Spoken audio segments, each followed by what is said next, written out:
Hi friends, நம்ம video பார்க்க போகிறோம். நம்ம வந்து சிக்கனத்தை எப்படி கடைப்பிடிக்கிறது தான் பார்க்க போகிறோம்.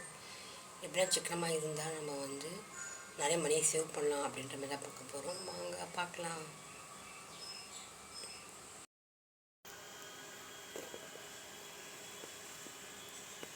பார்த்திங்கன்னா நம்ம ஒரு ஃபஸ்ட்டு விஷயம் பார்த்திங்கன்னா, நம்ம வந்து மளிகை பொருட்களாக இருக்குது பார்த்திங்கன்னா, அதை வந்து மாதம் நம்ம வாங்கி வச்சுக்கோங்க. நீங்கள் வந்து டெய்லியும் வாங்கி கொஞ்சமாக சில பேர் யூஸ் பண்ணிகிட்டு இருப்பாங்க, கொஞ்சமாக வாங்கி அப்படி யூஸ் பண்ணிங்கன்னா உங்களுக்கு வந்து ரொம்ப நஷ்டமாக தான் ஆகும். நம்மளுக்கு. அதனால் வந்து பார்த்திங்கன்னா மாதம் போய் பெரிய கடையில் பெரிய ஸ்டோர்ஸில் போய்ட்டு வாங்கிக்கலாம். மாதம் வாங்கினா உங்களுக்கு கம்மியாக தான் ஆகும் அமௌண்ட்டும். அப்படி வாங்கும்போது நம்ம பக்கத்து கடையிலலாம் சில்லறையாக கொஞ்சமாக வாங்கும்போது வந்து நம்மளுக்கு நிறைய நஷ்டமாகும். நிறைய விலையும் அதிகமாக இருக்கும், நம்மளுக்கு நிறைய பொருள் நஷ்டமாகும். அப்படி பண்ணாதீங்க.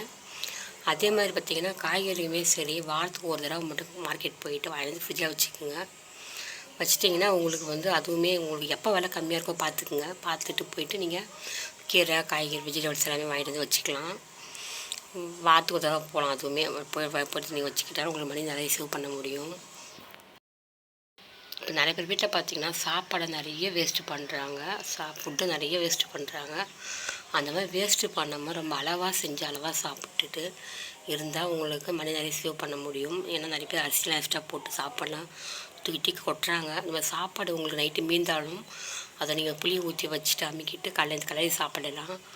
அப்புறம் தண்ணி ஊற்றி வச்சுட்டு நம்ம வந்து தண்ணி உப்பு போட்டு கூட சாப்பிட்டா நல்லா தான் இருக்கும். தயிர் ஊற்றி சில்லுன்னு வெயிலுக்கு நம்ம அப்படியுமே பண்ணலாம். சில பேர் குப்பையில் போட்டுருவாங்க. அந்த மாதிரி வேஸ்ட் பண்ணாதீங்க சாப்பாடு எப்போயுமே. ஏன்னா அது கஷ்டப்பட்டு அந்த சாப்பாடு வந்து நம்மளுக்கு விவசாயிங்க வந்து அந்த அரிசியை கஷ்டப்பட்டு நம்மளுக்கு அனுப்புகிறாங்க. அதனால் அந்த சாப்பாடை வந்து வேஸ்ட் பண்ணாதீங்க அந்த காலத்து கொண்டுமே.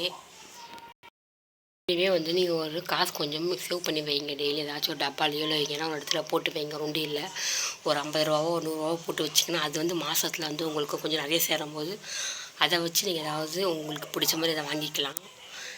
ஏதாவது சீட்டுக்கு போடலாம். அதுமாதிரி ஏதாவது ஒன்று நகை பட்டி இது பண்ணலாம். அந்தமாதிரி ஏதாவது நம்ம பண்ணிக்கலாம்.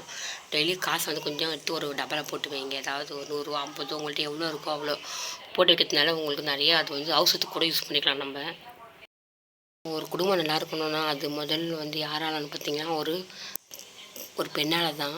ஒரு பெண்ணை வந்து எப்படி கொண்டுட்டு போகிறாங்கோ அப்படின்றதுலாம் ஒரு குடும்பம் நல்லா இருக்கிறதே இருக்குது.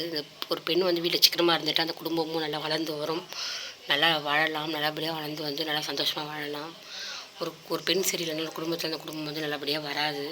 கஷ்டப்பட்டுகிட்டே தான் இருக்கும் அந்த குடும்பம். குழந்தைங்க கஷ்டப்பட்டுகிட்டே தான் இருப்பாங்க. ஃபீஸ்லாம் கூட கரெக்டாக கட்டிடணும். நம்ம கொஞ்சம் கொஞ்சமாக பத்தில் ஃபீஸ் கூட கட்டிக்கலாம். கொஞ்சம் மாதம் அந்த நம்ம டெய்லி எடுத்து வைக்கிற காசை வச்சு கொஞ்சம் ஃபீஸ் கூட குழந்தைங்க கட்டிடலாம் கரெக்டாக. சரி, ஓகே ஃப்ரெண்ட்ஸ், இந்த வீடியோ பிடிச்சிருக்குன்னு நினைக்கிறேன். பிடிச்ச மறக்காம லைக் பண்ணிட்டு நம்ம சேனலுக்கு வந்து சப்போர்ட் பண்ணுங்கள். நம்ம இந்தமாதிரி வந்து அடுத்த வீடியோ நான் உங்களுக்கு வரும் பார்ட் 2 போடுறேன். அது நாளைக்கு போடுறேன்.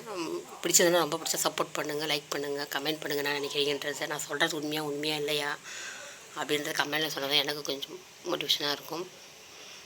பாய், அடுத்த வீடியோ பார்க்கலாம்.